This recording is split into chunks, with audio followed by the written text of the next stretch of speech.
प्रेयसीवर चारित्र्य संशय. खुनानंतर मृतदेह सुटकेसमध्ये भरून विल्हेवाटीचा प्रयत्न. चारित्र्य संशयातून प्रेयसीचा खून. मृतदेह सुटकेसमध्ये कोंबून पुरावे लपवण्याचा प्रयत्न. गेल्या काही दिवसांपासून नाशिकमधील गुन्हेगारी मोठ्या प्रमाणावर वाढल्याचं चित्र पाहायला मिळत आहे.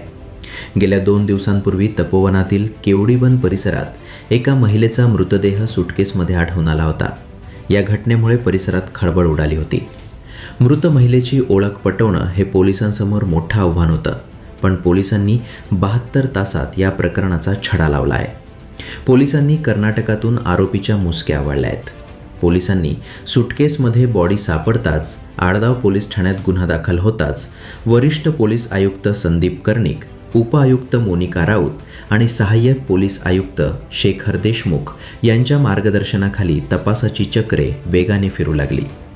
तपासादरम्यान मृत महिला ही सुनीता विश्वकर्मा असल्याचं स्पष्ट झालं आणि अनैतिक प्रेमसंबंधातून तिचा प्रियकर गोपीनाथ रवींद्र गोसावी यानेच हा खून केल्याची माहिती समोर आली.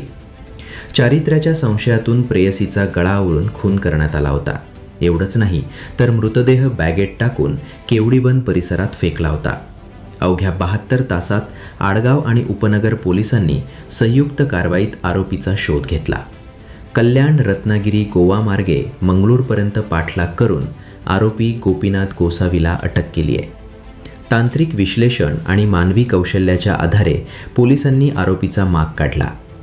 मुंबई मार्गे पळून गेलेला आरोपी कल्याण, रत्नागिरी, गोवा असा प्रवास करत कर्नाटकातील मंगळूर येथे पोहोचल्याची माहिती मिळाली होती. आडगाव आणि उपनगर पोलिसांच्या संयुक्त पथकाने अहोरात्र पाठलाग करत मंगळूर येथील नार्थन पोलीस ठाणे परिसरातून आरोपीला ताब्यात घेतले. चौकशीत त्याने गुन्ह्याची कबुली दिली. चारित्र्याच्या संशयातून घडलेला हा खून पोलिसांनी अवघ्या 72 तासात उघडकीस आणत आरोपीला गजाआड केलाय. या जलद कारवाईमुळे नाशिक पोलिसांचे कौतुक होत आहे.